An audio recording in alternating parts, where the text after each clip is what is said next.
Welcome to Daylight Savings Time, the new normal. I remember when I was we first got married 40-some years ago, and I was a youth pastor while in college.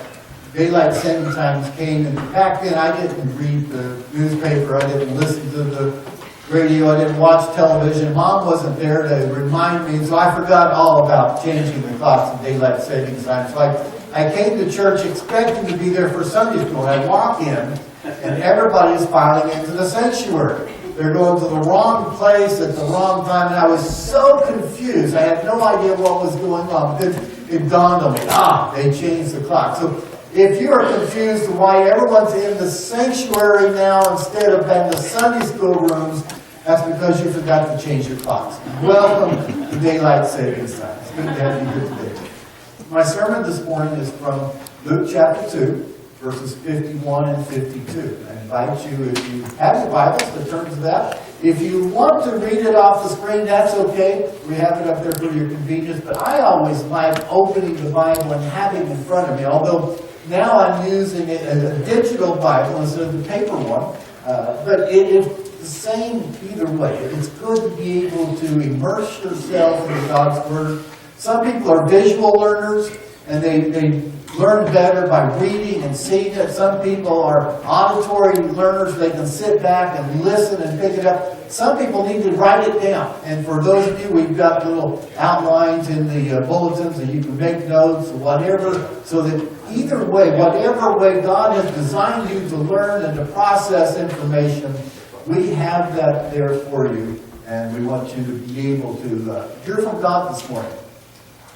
I've started a series of sermons I'm calling the Red Letter sermons. Basically, if you have an older Bible, it oftentimes will have Jesus' words outlined in red letters. And so what we're going to do is we're going to look at what Jesus said, the words of Jesus. This may take us a while to get through the red letters, but that's okay. This morning we're not actually looking at red letters of words he said out loud, but we're looking at the words he said with his actions.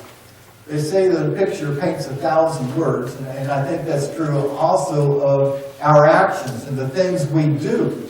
The things we do often speak more loudly than the words we say, because our actions reflect on our heart and what's going on deep in our soul. And so today we're going to look at Jesus' words through his actions. In the last week's sermon, we had an introduction to this where Jesus was separated from his parents, and they all came to Jerusalem for the Passover, and after it was over, when the families were all leaving, Jesus stayed behind. He stayed in the temple to absorb God's presence through the Word, and from talking with the teachers and priests there in the temple, and eventually Mary and Joseph found him 3 days later just shocked that he would leave them like that. And he said, "Didn't you realize I'd have to be about my Father's business?" Or some translations would say, "I needed to be in my Father's house or with my Father." And I explained last week that my understanding was that Jesus was making a priority of being with God and plugging into God and following God's will in his life. And we made the connection that we also should follow Jesus in making God an absolute priority in our lives as well. Today I want to take the next verse and Jesus' reaction after he made that connection. And so verse 51 and 52, we'll see Jesus' response by his actions. Then he returned to Nazareth with them, with Mary and Joseph, and was obedient to them. And his mother stored all these things in her heart. And Jesus grew in wisdom and stature and favor with God and all the people. It's really just verse 51 I'm going to focus on for a few minutes. Jesus returned to Nazareth with them and was obedient with them. The obedient with them, some translations say he was subjected to them, he subjected himself to them. Some translations say he submitted to them. But he followed them. He returned home with them, even though he had something else that he wanted to do. He wanted to be there in the temple. He wanted to be getting closer to God. He wanted to be establishing that relationship with God. And even though he had another thing in mind, And he had this great calling in life. He was willing to follow his parents and be subjected to them. Now we have to put this in context. A lot of Bible scholars think that Mary was about 16 years old when she became pregnant with Jesus. That's kind of shocking. We don't think of a 16-year-old girl as the mother Mary. And so this was 12 years later. So if she was 16, who's good with that? How old was she in Luke chapter 2? Yes. 28. Outstanding. So she's 28 years old. Now, some of you have children or grandchildren who are 28 years old, right? Now, you reflect back on when you were 28 and you thought you had the world by the tail. You thought you knew it all, right? What's your thought now as you look back on the 28-year-olds? How much do they have it together? Maybe if you're like me and I've got a 27-year-old, I look at my son and go, he really doesn't have a clue what he's doing. He says this stuff, and he thinks he knows what's going on, but he really doesn't know the stuff he needs to know. He needs some wisdom in his life. And probably older people always thought that way about their children. But when I think about Jesus, he decided to follow and be obedient and subjected to this 27, 28-year-old mom and maybe a 30, 32-year-old dad. And I think about who Jesus was. And in Colossians chapter 1, verses 15 to 20, we get a picture of who Jesus is that's kind of mind-blowing if we think about it. It says, Christ is the visible image of the invisible God. And Christ is not Jesus' second name. Christ is a title. It stands for a Messiah. So Jesus, who was the Christ, who was the Messiah, he is the visible image of the invisible God. If you look at Jesus, you see what God is like. When you listen to Jesus, you hear what God wants to communicate. When you look at his actions, those are the actions of what God would do if he were here, which in fact he was. You're Jesus. It says Jesus existed before anything was created and was supreme over all creation. For through him God created everything in the heavenly realms and on earth. He made the things we see and the things we can't see, such as thrones and kingdoms and rulers and authorities in the unseen world. Everything was created through him and for him. He existed before anything else, and he holds all creation together. Who is Jesus? Jesus is God in the flesh, who was here before all of eternity, who spoke the world into existence. And he's holding the world together in his hands, and he was with the Father before the beginning of time. And yet, he submitted to his parents, who were relatively young, inexperienced, and probably by comparison, they didn't have a clue what they were doing. I'm thinking about that. And that's amazing to me. That God in the flesh would be willing to follow, obey, and submit to his parents who were way less wise than he was. Way less powerful than he was. So now's the point where I stop and I try to reflect and think, what should we do with that? Well, that's kind of a cool thought, that Jesus was willing to submit and follow his parents. But what should we do with that? I mean, how can we apply that to our lives? And when I was thinking about that, my mind went to what it says in Philippians chapter 2, which is one of the greatest passages in the New Testament as far as I'm concerned. Philippians chapter 2, verses 3 through 11. It says some things that are astounding when it talks about who Jesus is and what he did. But it also is astounding when we try to think about how we should apply Jesus' example to our own lives. Paul to the Philippians said, don't be selfish. He's lost some of us already. Don't be selfish. Don't try to impress others. Be humble, thinking of others as better than yourself. Don't look out only for your own interests, but take an interest in others too. You must have the same attitude that Jesus Christ had.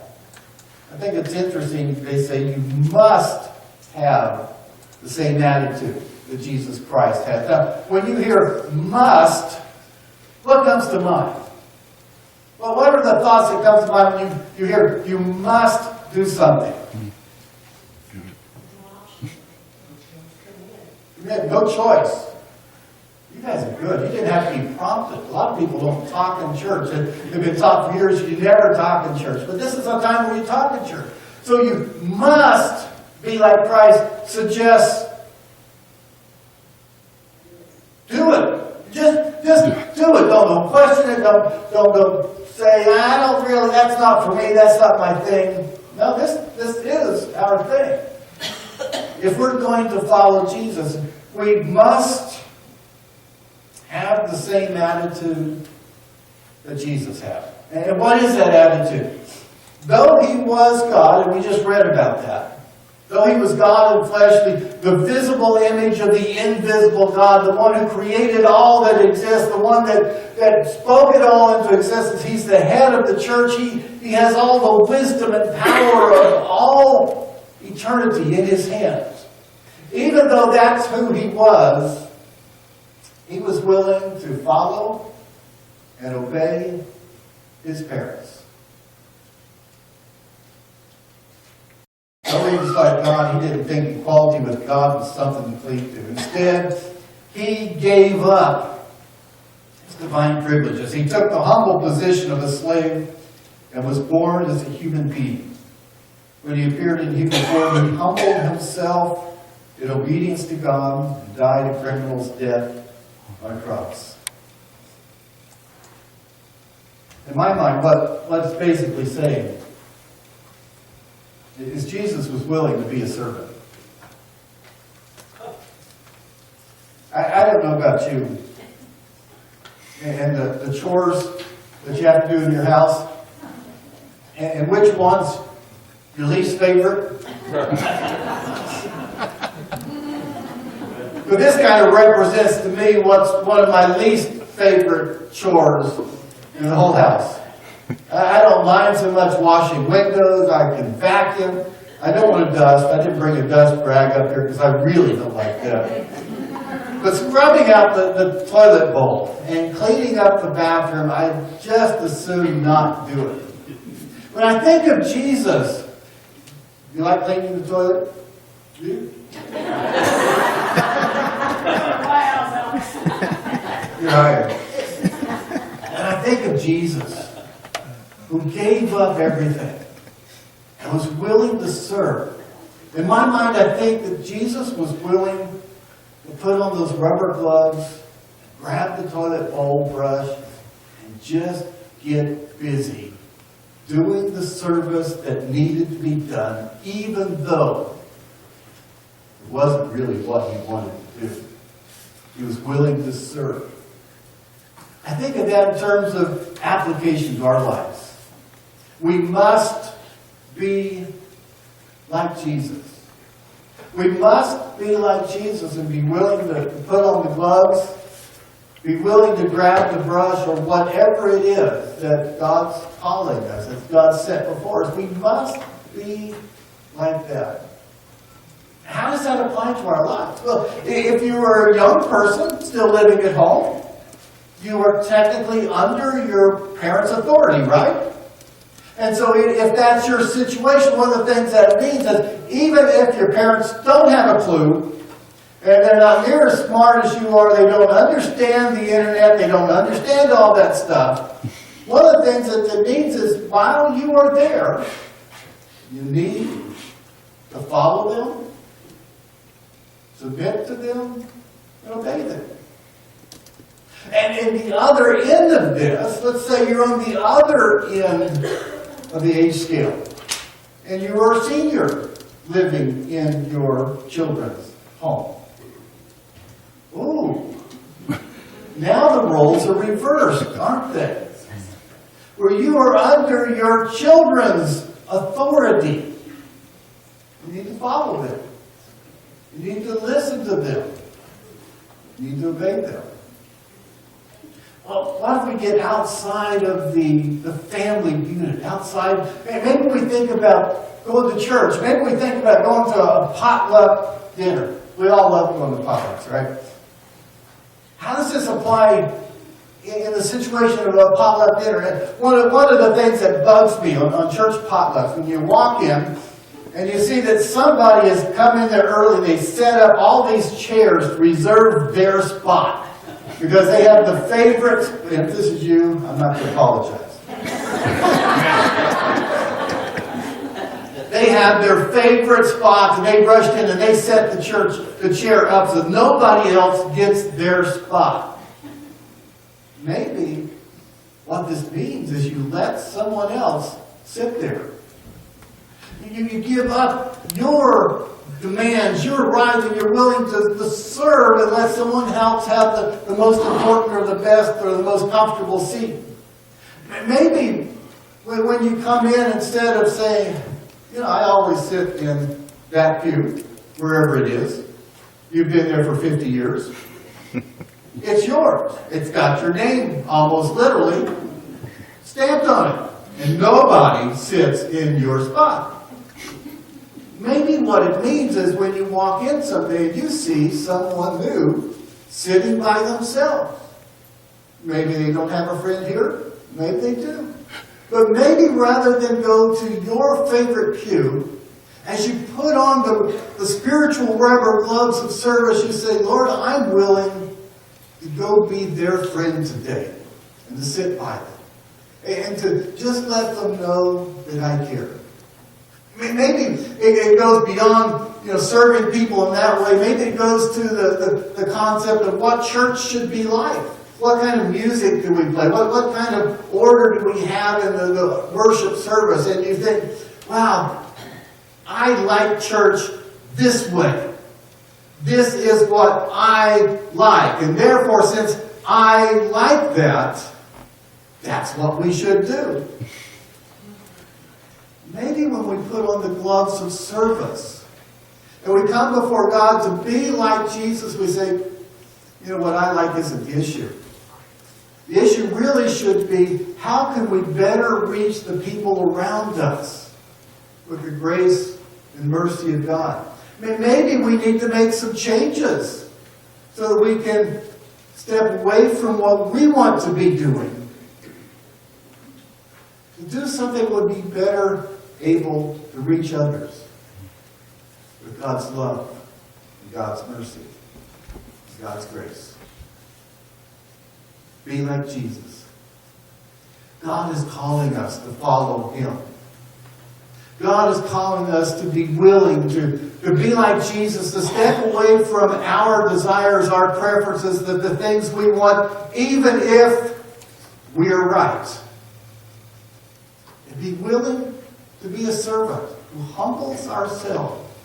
Do something a little different that perhaps maybe we don't want to do. May your heart be tender to the leading of God's Spirit as you follow Him to be like Jesus. Let's look to God in prayer.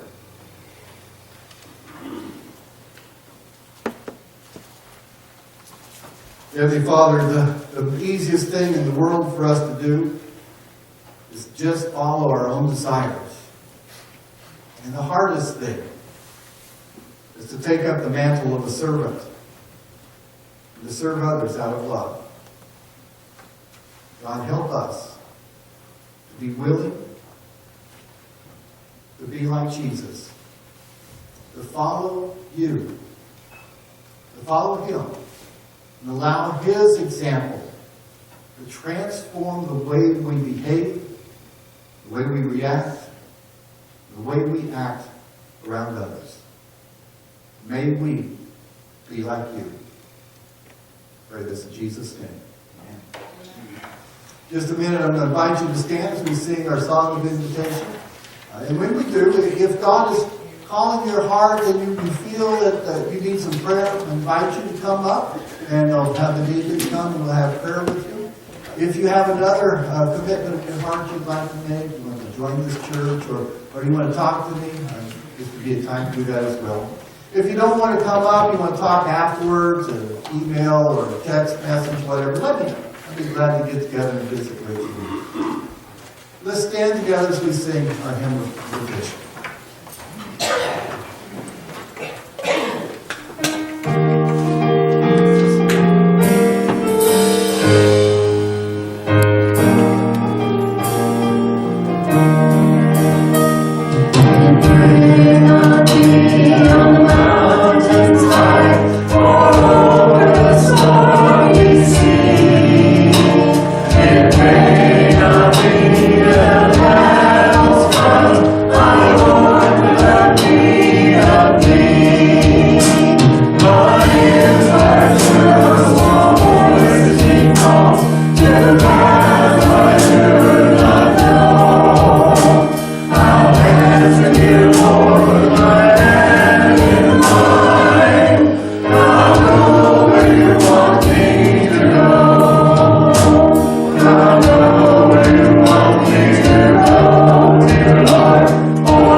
You can remain standing or you can be seated.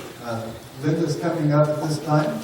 And we are presenting ourselves as members of the First Baptist Church, transferring letter from the Federated Church of Sandwich. It's wonderful to be part of the congregation.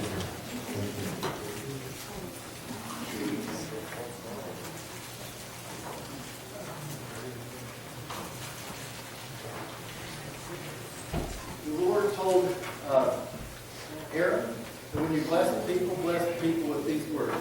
May the Lord bless you and protect you. May the Lord cause his face to shine upon you and be gracious to you. May the Lord be good to you and give you his peace. Go in his peace.